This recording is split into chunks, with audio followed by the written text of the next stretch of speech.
Quality అని మనం అంటున్నాము అని అంటే ఇప్పుడు quantity is nothing but count, ఎంత కౌంట్ ఉంది అనేసి.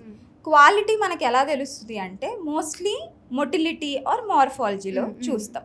So if motility or morphology తగ్గా కూడా ఇప్పుడు నార్మల్గా ప్రెగ్నెన్సీ రావాలి అని అంటే ఈ స్పర్మ్ ఏదైతే ఉందో ఇంటర్కోర్స్ తర్వాత స్పర్మ్ డిపాజిట్ అయిన తర్వాత అంటే వెజైనాలో డిపాజిట్ అవుతుంది. ఆ sperm towards the uterus swim అవుతూ అంటే గర్భసంచి వరకు వెళ్ళాలి, అట్నుంచి మళ్ళీ ట్యూబ్లోకి వెళ్ళాలి, అక్కడ ఎగ్తో కలవాలి. సో అలా కలవాలి అంటే వాటి కదలికలు కరెక్ట్గా ఉండాలి.